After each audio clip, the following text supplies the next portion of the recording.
श्रीमद् भागवत जी के 10वें स्कंद के 56वें व 57वें अध्याय में दी गई समंतक मणि की चोरी की कथा ये अभी हम श्रवण करेंगे। जिन्होंने भी चंद्र दर्शन कर लिया हो उन्हें यह कथा श्रद्धापूर्वक आदरपूर्वक सुननी चाहिए।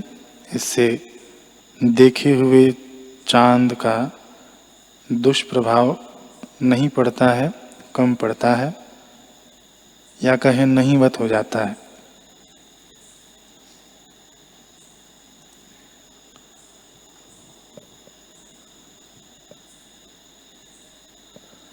श्री सुखदेव जी कहते हैं, परीक्षित, सत्राजित ने कृष्ण को झूठा कलंक लगाया था।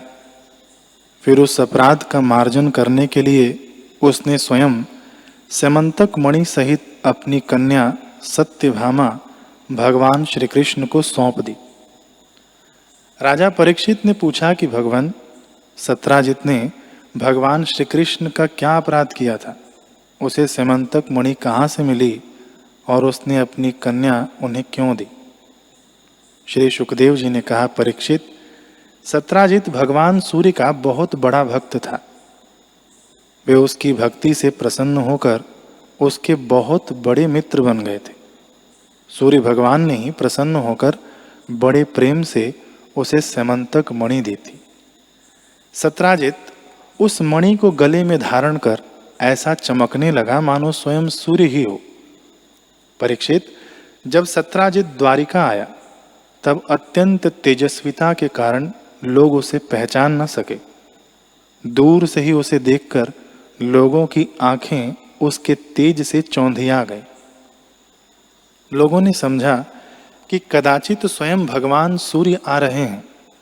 उन लोगों ने भगवान के पास आकर उन्हें इस बात की सूचना दी। उस समय भगवान चौसर खेल रहे थे। लोगों ने कहा, शंख चक्र गदाधारी नारायण, हे कमल नयन दामोदर, यदुवंश शिरोमणि गोविंद, आपको नमस्कार है। जगदीश्वर, देखिए, अपनी चमकीली किरणों से लोगों के नेत्रों को चौंधियाते हुए प्रचंड रश्मि भगवान सूर्य आपके दर्शन करने आ रहे हैं। प्रभु, सभी श्रेष्ठ देवता त्रिलोकी में आपकी प्राप्ति का मार्ग ढूंढते रहते हैं, किंतु उसे पता नहीं। आज आपको यदुवंश में छिपा हुआ जानकर स्वयं सूर्य नारायण आपका दर्शन करने आ रहे हैं। श्री सुखदेव जी कहते हैं कि परीक्षित, अनजान पुरुषों की यह बात सुनकर कमल नयन भगवान श्री कृष्ण हंसने लगे। उन्होंने कहा, अरे ये सूर्यदेव नहीं है, यह तो सत्राजित है जो मणि के कारण इतना चमक रहा है। इसके बाद सत्राजित अपने समृद्ध घर में चला गया।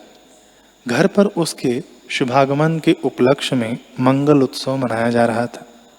उसने ब्राह्मणों द्वारा समंतक मणि को एक देव मंदिर में स्थापित करा दिया।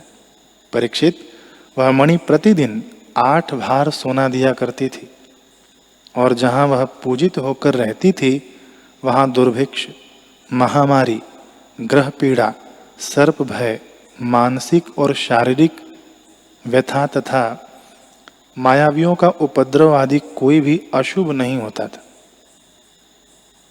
एक बार भगवान श्री कृष्ण ने प्रसंगवश कहा कि सत्राजित, तुम अपनी मणि राजा उग्रसेन को दे दो। परंतु वह इतना अर्थलोलुप लोभी था कि भगवान की आज्ञा का उल्लंघन होगा इसका कुछ भी विचार न करके उसे अस्वीकार कर दिया। भगवान की बात नहीं मानी। एक दिन सत्राजित के भाई प्रसेन ने उस परम प्रकाशमयी मणि को अपने गले में धारण कर लिया और फिर वह घोड़े पर सवार होकर शिकार खेलने वन में चला गया। वहां एक सिंह ने घोड़े सहित प्रसेन को मार डाला और उस मणि को छीन लिया। वह अभी पर्वत की गुफा में प्रवेश कर ही रहा था कि मणि के लिए ऋक्षराज जाम्बवान ने उसे मार डाला। उन्होंने वह मणि अपनी गुफा में ले जाकर बच्चे को खेलने के लिए दे दी। अपने भाई प्रसेन के न लौटने से उसके भाई सत्राजित को बड़ा दुख हुआ। वह कहने लगा, बहुत संभव है कृष्ण ने ही मेरे भाई को मार डाला हो, क्योंकि वह मणि गले में डालकर वन में गया था। सत्राजित की यह बात सुनकर लोग आपस में कानाफूसी करने लगे। जब भगवान श्री कृष्ण ने सुना कि यह कलंक का टीका मेरे सिर लगाया गया है, तब वे उसे धो बहाने के उद्देश्य से नगर के कुछ सभ्य पुरुषों को साथ लेकर प्रसेन को ढूंढने के लिए वन में गए। वहां खोजते खोजते लोगों ने देखा कि घोर जंगल में सिंह ने प्रसेन और उसके घोड़े को मार डाला है। जब वे लोग सिंह के पैरों का चिन्ह देखते हुए आगे बढ़े, तब उन लोगों ने यह भी देखा कि पर्वत पर रीछ ने सिंह को भी मार डाला है। भगवान श्री कृष्ण ने सब लोगों को बाहर ही बिठा दिया और अकेले ही घोर अंधकार से भरी हुई ऋक्षराज की भयंकर गुफा में प्रवेश किया। भगवान ने वहां जाकर देखा कि श्रेष्ठ मणि सेमंतक को बच्चों का खिलौना बना दिया गया है। वे उसे हर लेने की इच्छा से बच्चे के पास जा खड़े हुए। उस गुफा में एक अपरिचित मनुष्य को देखकर बच्चे की धाय भयभीत की भांति चिल्ला उठी। उसकी चिल्लाहट सुनकर परम बली ऋक्षराज जाम्बवान क्रोधित होकर वहां दौड़े आए। परीक्षित, जाम्बवान उस समय कुपित हो रहे थे। उन्हें भगवान की महिमा, उनके प्रभाव का पता न चला। उन्होंने एक साधारण मनुष्य समझ लिया और वे अपने स्वामी भगवान श्री कृष्ण से युद्ध करने लगे। जिस प्रकार मांस के लिए दो बाज आपस में लड़ते हैं, वैसे ही विजयाभिलाषी भगवान श्री कृष्ण और जाम्बवान आपस में घमासान युद्ध करने लगे। पहले तो उन्होंने अस्त्र शस्त्रों का प्रहार किया, फिर शिलाओं का, तत्पश्चात वे वृक्ष उखाड़कर एक दूसरे पर फेंकने लगे। अंत में उनमें बाहु युद्ध होने लगा।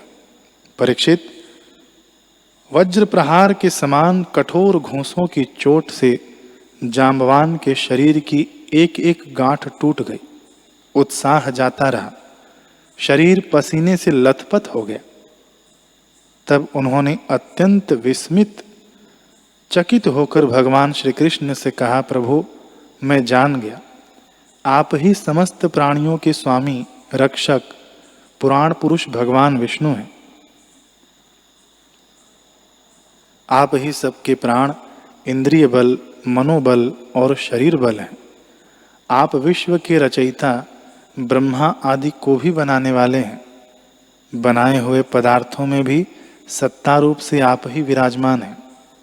काल के कितने भी अवयव हैं, उनके नियामक परम काल आप ही हैं, और शरीर भेद से भिन्न भिन्न प्रियमान अंतरात्माओं के परम आत्मा भी आप ही हैं। प्रभु, मुझे स्मरण है, आपने अपने नेत्रों में तनिक सा क्रोध का भाव लेकर तिरछी दृष्टि से समुद्र की ओर देखा था।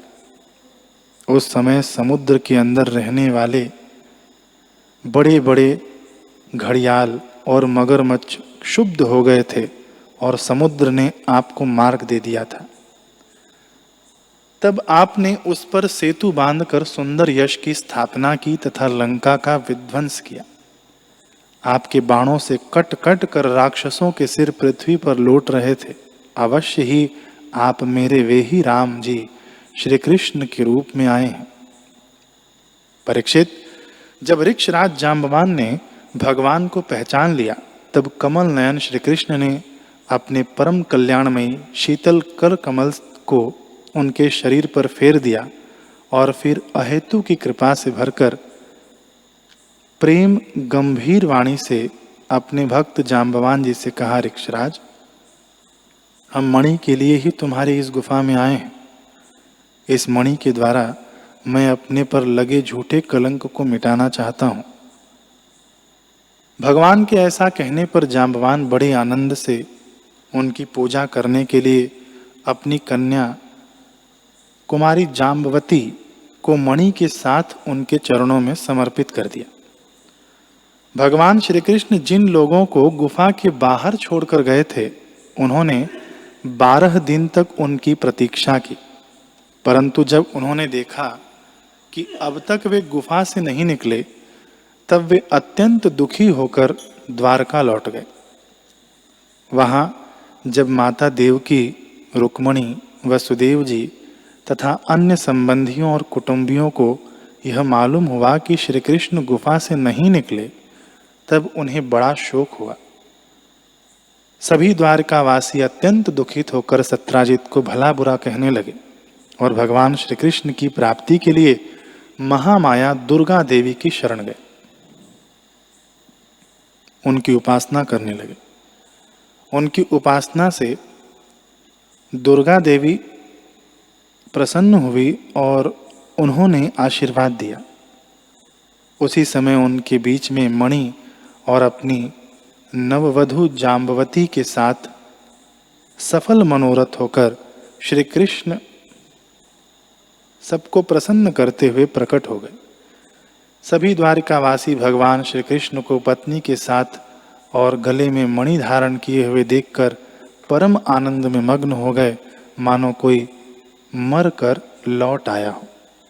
तदनंतर भगवान ने सत्राजित को राजसभा में महाराज उग्रसेन के पास बुलवाया और जिस प्रकार मणि प्राप्त हुई थी वह सब कथा सुनाकर उन्होंने वह मणि सत्राजित को सौंप दी। सत्राजित अत्यंत लज्जित हो गया। मणि तो उसने ले ली, परंतु उसका मुंह नीचे की ओर लटक गया। अपने अपराध पर उसे बड़ा पश्चाताप हो रहा था। किसी प्रकार वह अपने घर पहुंचा। उसके मन की आंखों के सामने निरंतर अपना अपराध नाचता रहता। बलवान के साथ विरोध करने के कारण वह भयभीत भी हो गया था। अब वह यही सोचता रहता कि मैं अपने अपराध का मार्जन कैसे करूं, मुझ पर भगवान श्री कृष्ण कैसे प्रसन्न हो, मैं ऐसा कौन सा काम करूं जिससे मेरा कल्याण हो और लोग मुझे कोसे नहीं। सचमुच मैं अदूरदर्शी क्षुद्र हूं। धन के लोभ से मैं बड़ी मूढ़ता का काम कर बैठा। अब मैं रमणियों में रत्न के समान अपनी कन्या सत्यभामा और यह समंतक मणि दोनों ही श्री कृष्ण को दे देता हूं। यह उपाय बहुत अच्छा है। इसी से मेरे अपराध का मार्जन हो सकता है और कोई उपाय नहीं है। सत्राजित ने अपनी विवेक बुद्धि से ऐसा निश्चय करके स्वयं ही इसके लिए उद्योग किया और अपनी कन्या तथा समंतक मणि दोनों ही ले जाकर श्री कृष्ण को अर्पण कर दी। सत्यभामा शील स्वभाव, सुंदरता, उदारता आदि सद्गुणों से संपन्न थी।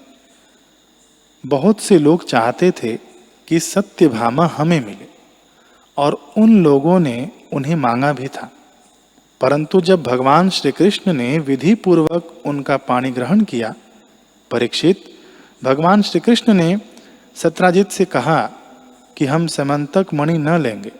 आप सूर्य भगवान के भक्त हैं, इसीलिए वह आपके ही पास रहे। हम तो केवल उसके फल के अर्थात उससे निकले हुए सोने के अधिकारी हैं, वही आप हमें दे दिया करें। सुखदेव जी कहते हैं कि हे परीक्षित, यद्यपि भगवान श्री कृष्ण को इस बात का पता था कि लाक्षागृह की आग से पांडवों का बाल भी बांका न हुआ है, तथापि जब उन्होंने सुना कि कुंती और पांडव जल मरे, तब उस समय का कुल परमपरोचित व्यवहार करने के लिए वे बलराम जी के साथ हस्तिनापुर गए। वहां जाकर भीष्म पितामह, कृपाचार्य, विदुर, गांधारी और द्रोणाचार्य से मिलकर उनके साथ संवेदना, सहानुभूति प्रकट की और उन लोगों से कहने लगे कि हाय हाय, यह तो बड़े दुख की बात हुई। भगवान श्री कृष्ण के हस्तिनापुर चले जाने से द्वारिका में अक्रूर और कृतवर्मा को अवसर मिल गया। उन लोगों ने शतधन्वा से आकर कहा कि तुम सत्राजित से मणि क्यों नहीं छीन लेते। सत्राजित ने अपनी श्रेष्ठ कन्या का विवाह हमसे करने का वचन दिया था और अब उसने हम लोगों का तिरस्कार करके उसे श्री कृष्ण के साथ ब्याह दिया है। अब सत्राजित भी अपने भाई प्रसेन की तरह क्यों न यमपुरी में जाए। शतधन्वा पापी था और अब तो उसकी मृत्यु भी उसके सिर पर नाच रही थी। अक्रूर और कृतवर्मा के इस प्रकार बहकाने पर शतधन्वा उनकी बात में आ गया और उस महादुष्ट ने लोभवश सोए हुए सत्राजित को मार डाला। इस समय स्त्रियां अनाथ के समान रोने चिल्लाने लगीं, परंतु शतधन्वा ने उनकी ओर तनिक भी ध्यान न दिया। जैसे कसाई पशुओं की हत्या कर डालता है, वैसे ही वह सत्राजित को मारकर और मणि लेकर वहां से चंपत हो गया। सत्यभामा जी को यह देखकर कि मेरे पिता मार डाले गए हैं, बड़ा शोक हुआ और वे हाय पिताजी मैं मारी गई, इस प्रकार पुकार पुकार कर विलाप करने लगी।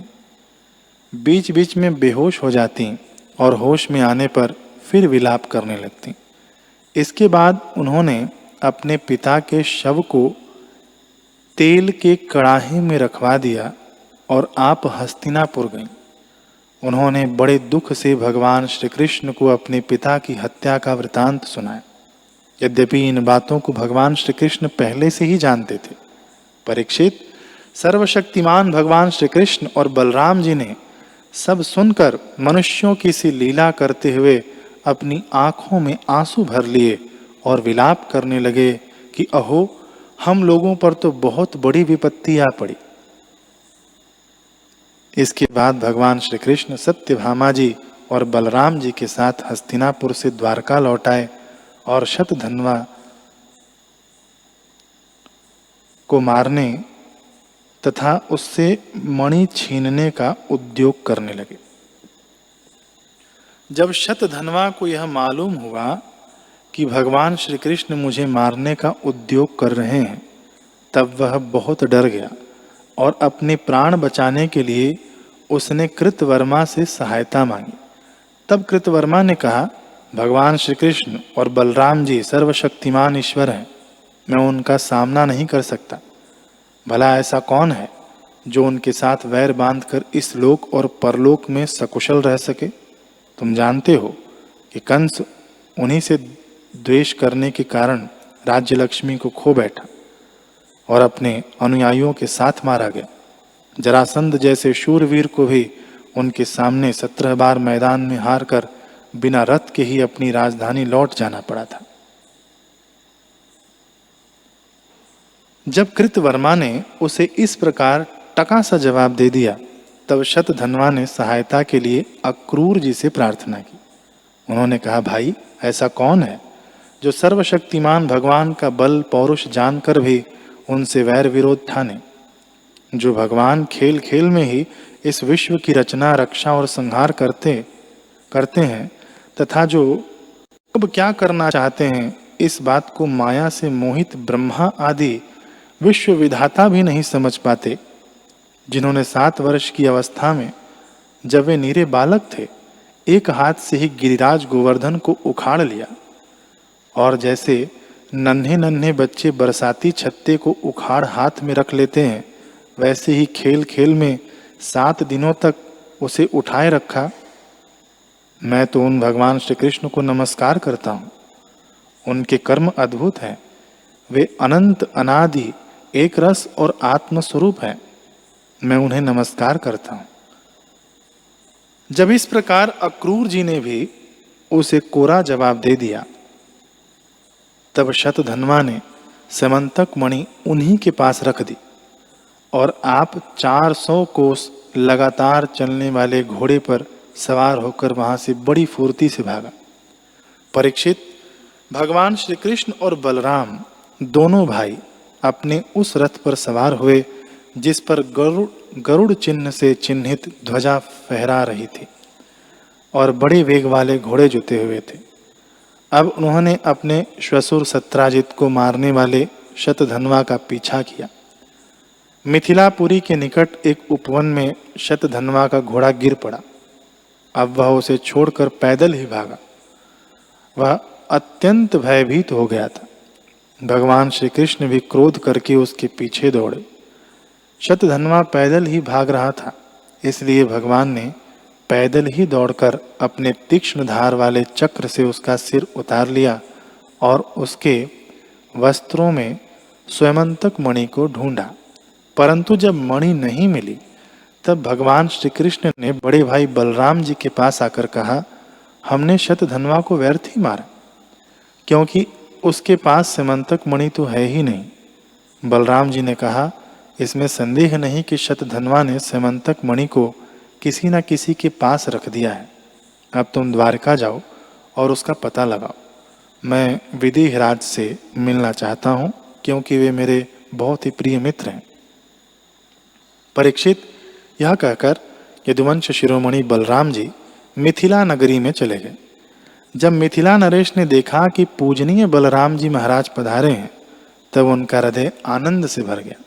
उन्होंने झटपट अपने आसन से उठकर अनेक सामग्रियों से उनकी पूजा की। इसके बाद भगवान बलराम जी कई वर्षों तक मिथिलापुरी में ही रहे। महात्मा जनक ने बड़े प्रेम और सम्मान से उन्हें रखा। इसके बाद समय पर धृतराष्ट्र के पुत्र दुर्योधन ने बलराम जी से गदा युद्ध की शिक्षा ग्रहण की। अपनी प्रिय सत्यभामा का प्रिय कार्य करके भगवान श्री कृष्ण द्वारका लौट आए और उनको यह समाचार सुना दिया कि शतधन्वा को मार डाला गया, परंतु समंतक मणि उसके पास न मिली। इसके बाद उन्होंने भाई बंधुओं के साथ अपने श्वशुर सत्राजित की वे सब और दैहिक क्रियाएं करवाईं, जिनसे मृतक प्राणी का परलोक सुधरता है। अक्रूर और कृतवर्मा ने शतधन्वा को सत्राजित के वध के लिए उत्तेजित किया था। इसलिए जब उन्होंने सुना कि भगवान श्री कृष्ण ने शतधन्वा को मार डाला है, तब वे अत्यंत भयभीत होकर द्वारका से भाग खड़े हुए। परीक्षित, कुछ लोग ऐसा मानते हैं कि अक्रूर के द्वारका से चले जाने पर द्वारका वासियों को बहुत प्रकार के अनिष्टों और अरिष्टों का सामना करना पड़ा। परंतु जो लोग ऐसा कहते हैं, वे पहले कही हुई बातों को भूल जाते हैं। भला यह भी कभी संभव है कि जिन भगवान श्री कृष्ण में समस्त ऋषि मुनि निवास करते हैं, उनके निवास स्थान द्वारिका में उनके रहते कोई उपद्रव खड़ा हो जाए? उस समय नगर के बड़े बूढ़े लोगों ने कहा कि एक बार काशी नरेश के राज्य में वर्षा नहीं हो रही थी, सूखा पड़ गया था। तब उन्होंने अपने राज्य में आए हुए अक्रूर के पिता श्वफल्क को अपनी पुत्री गांधिनी ब्याह दी। तब उस प्रदेश में वर्षा हुई। अक्रूर भी श्वफल्क के ही पुत्र हैं और इनका प्रभाव भी वैसा ही है। इसलिए जहाँ जहाँ अक्रूर रहते हैं, वहाँ वहाँ खूब वर्षा होती है तथा किसी प्रकार का कष्ट और महामारी आदि उपद्रव नहीं होते। परीक्षित, उन लोगों की बात सुनकर भगवान ने सोचा कि इस उपद्रव का यही कारण नहीं है। यह जानकर भी भगवान ने दूत भेजकर अक्रूर को ढूंढवाया और आने पर उनसे बातचीत की। भगवान ने उनका खूब स्वागत सत्कार किया और मीठी मीठी प्रेम की बातें कहकर उनसे संभाषण किया। परीक्षित, भगवान सबके चित्त का एक एक संकल्प देखते रहते हैं। इसलिए उन्होंने मुस्कुराते हुए अक्रूर से कहा, चाचा जी, आप दान धर्म के पालक हैं। हमें यह बात पहले से ही मालूम है कि शतधन्वा आपके पास वह समंतक मणि छोड़ गया है, जो बड़ी ही प्रकाशमान और धन देने वाली है। आप जानते ही हैं कि सत्राजित के कोई पुत्र नहीं है, इसलिए उनकी लड़की के लड़के, उनके नाती ही उन्हें तिलांजलि और पिंडदान करेंगे, उनका ऋण चुकाएंगे और जो कुछ बच रहेगा उसके उत्तराधिकारी होंगे। इस प्रकार सत्राजित दृष्टि से यद्यपि समंतक मणि हमारे पुत्रों को ही मिलनी चाहिए। तथापि वह मणि आपके ही पास रहे, क्योंकि आप बड़े व्रतनिष्ठ और पवित्र आत्मा हैं तथा दूसरों के लिए उस मणि को रखना अत्यंत कठिन भी है। परंतु हमारे सामने एक बहुत बड़ी कठिनाई यह आ गई है कि हमारे बड़े भाई बलराम जी मणि के संबंध में मेरी बात का पूरा विश्वास नहीं करते। इसलिए महाभाग्यवान अक्रूर जी, आप वह मणि दिखाकर हमारे इष्ट मित्र बलराम जी, सत्यभामा और जाम्बवती का संदेह दूर कर दीजिए और उनके हृदय में शांति का संचार कीजिए। हमें पता है कि उसी मणि के प्रताप से आजकल आप लगातार ही ऐसे यज्ञ करते रहते हैं जिसमें सोने की वेदियां बनती हैं। परीक्षित, जब भगवान श्री कृष्ण ने इस प्रकार सांत्वना देकर उन्हें समझाया बुझाया, तब अक्रूर जी ने वस्त्र में लपेटी हुई सूर्य के समान प्रकाशमान वह मणि निकाली और भगवान श्री कृष्ण को दे दी। भगवान श्री कृष्ण ने वह समंतक मणि अपने जाति भाइयों को दिखाकर अपना कलंक दूर कर दिया और उसे अपने पास रखने में समर्थ होने पर भी पुनः अक्रूर को ही लौटा दी। सर्वशक्तिमान सर्वव्यापक भगवान श्री कृष्ण के पराक्रम से परिपूर्ण यह आख्यान समस्त पापों, अपराधों और कलंकों का मार्जन करने वाला तथा परम मंगलमय है। जो इसे पढ़ता, सुनता अथवा स्मरण करता है, वह हर प्रकार की अपकीर्ति और पापों से छूटकर शांति का अनुभव करता है।